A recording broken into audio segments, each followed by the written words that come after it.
you for joining us for the third annual Global Summit, Global Kidney Innovations, Expanding Patient Choices and Outcomes, a collaborative partnership event presented by the American Association of Kidney Patients and the George Washington University School of Medicine and Health Sciences. My name is Jennifer Jones, and I am an AAKP Board of Director, Executive Committee member, and ambassador. I am also a resilience coach, speaker, and retired Marine Corps veteran. 10 years ago, I was diagnosed with membranoproliferative glomerulonephritis type 1 idiopathic after exhibiting symptoms of acute kidney injury, or AKI, while deployed to Afghanistan. Throughout my journey, I have experienced AKI numerous times due to this disease.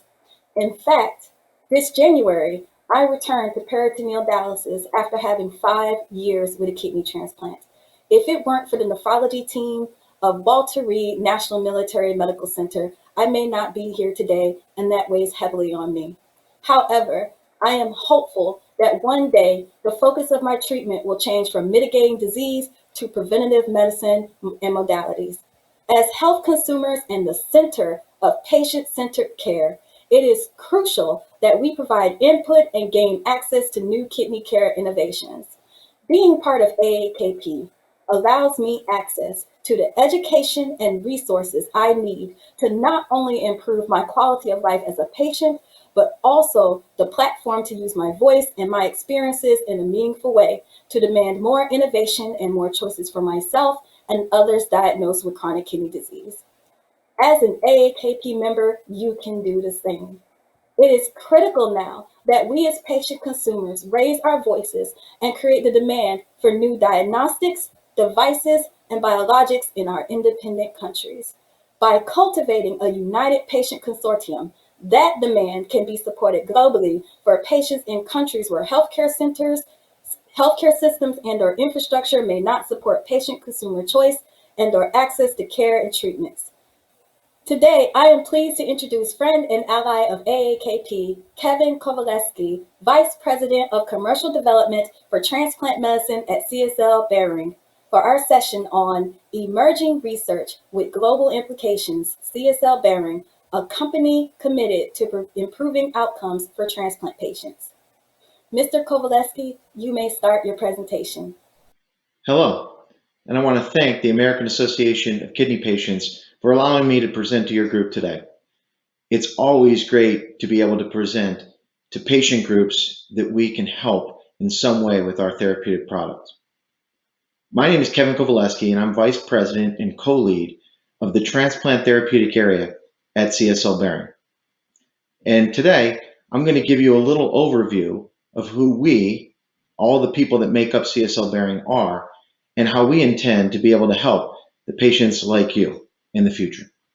So there's a little legal disclaimer that I'm obligated by all of our lawyers to present to you today. Who are we? Most of you probably have not heard of CSL Behring. As we like to say, we're the largest pharmaceutical company that most people haven't heard of.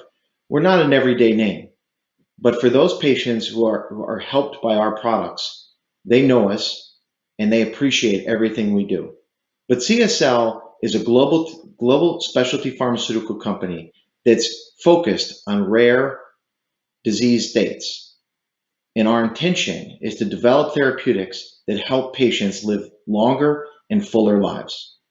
CSL is actually made up of 3 subsidiary companies: Seqirus, which is our vaccine manufacturer; CSL Behring, which is the company that I work for; and CSL Plasma, which is our plasma collection organization that provides the raw materials for most of the products by which we then turn into therapeutics to help patients. At CSL Behring, everything we do is driven by our 5 key values, those being patient focus, innovation, integrity, collaboration, and superior performance. CSL Behring's legacy is more than 100 years old. Our organization was started back in 1916 by our namesake, Emil von Behring, who was the first Nobel Prize winner for medicine. As you can see, over the years, we've grown a lot, but we remain committed to our core promise to patients. As you can see, CSL Behring is a large global organization with more than $9.1 billion in annual sales.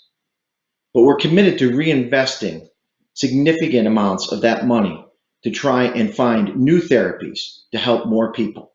And in fact, last year, we invested over the last 5 years, $3.7 billion in research and development to try and find new therapeutics to help patients in need.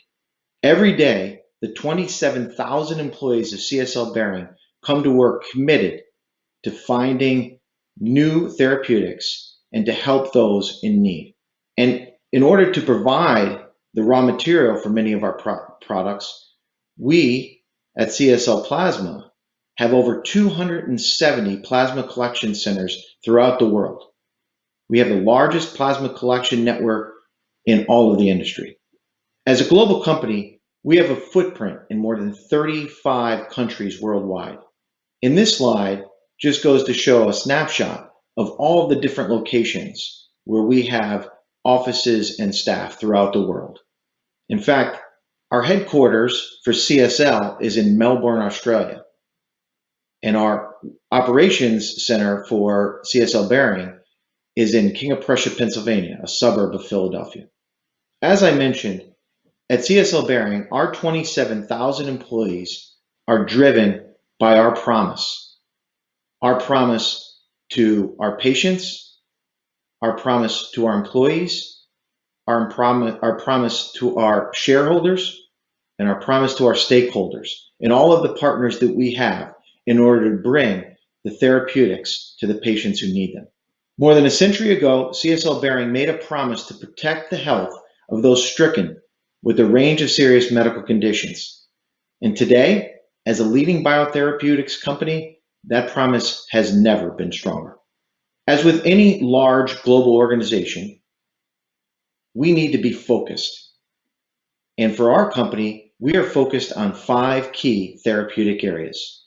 Those are immunology, cardiovascular and metabolic, hematology, respiratory, and transplant medicine.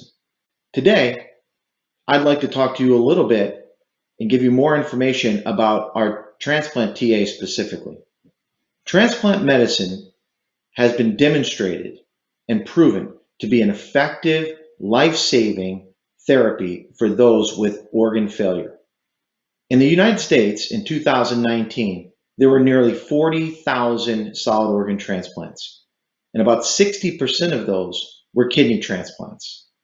As you can see with the graph on the left, the number of transplants over the period from 2009 to 2019 has grown 39%, and more than 23,000 kidney transplants were done in the United States in 2019.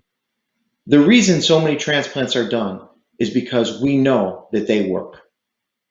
If you look at the graph on the right, the yellow line shows the number of deaths per 1,000 patients for patients who have had a transplant.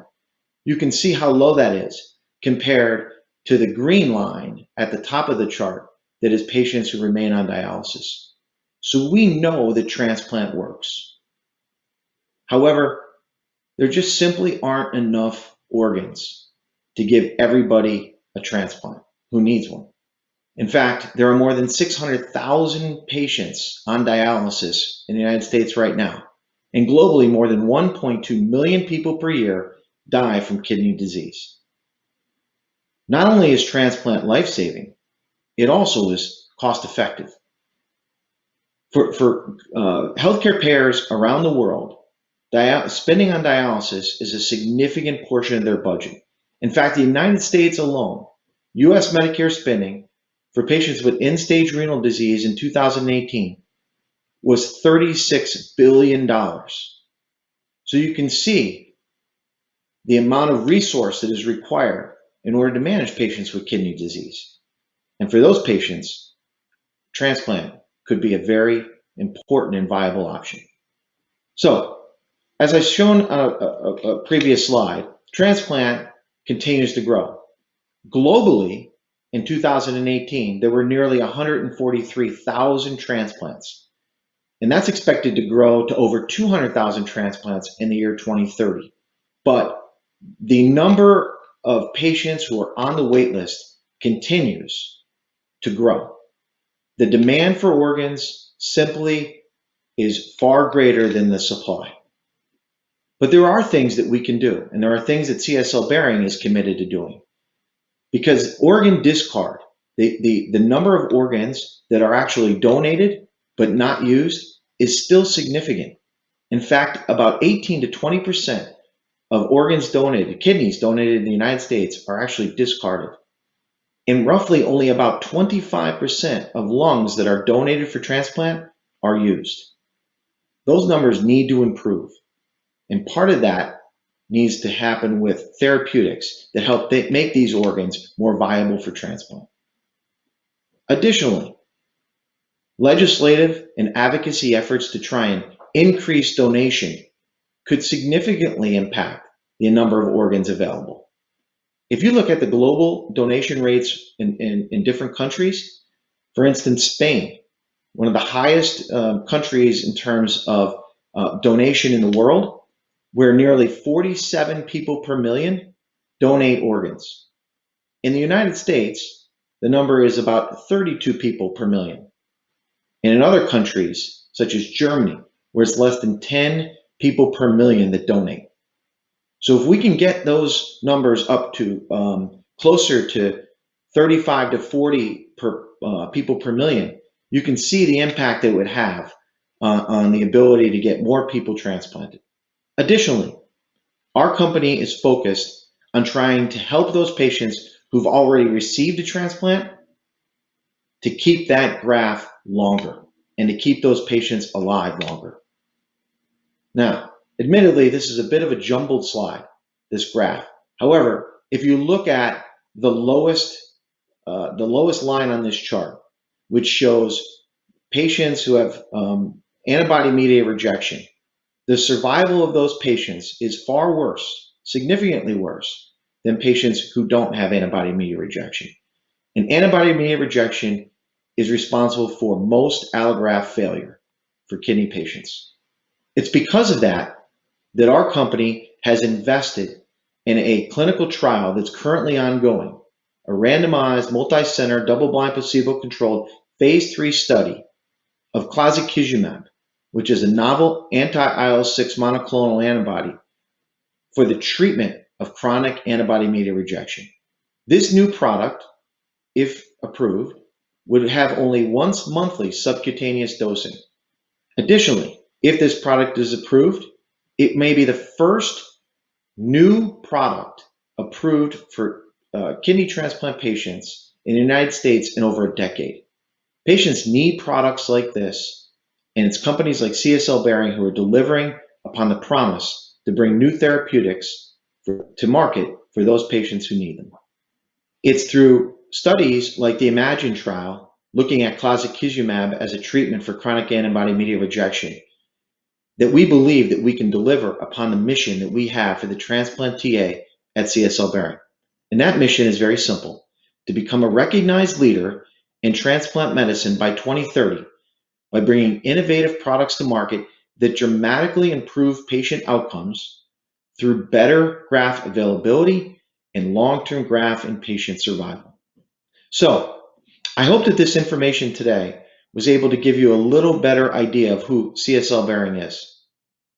And I'm very hopeful that for those of you who are either have or will be getting a kidney transplant in the future, that someday that we may be able to help you and that our name may be more recognizable in this community. Until then, thank you and stay safe. We appreciate Mr. Kovaleski for taking the time to share his insights and expertise. Thank you.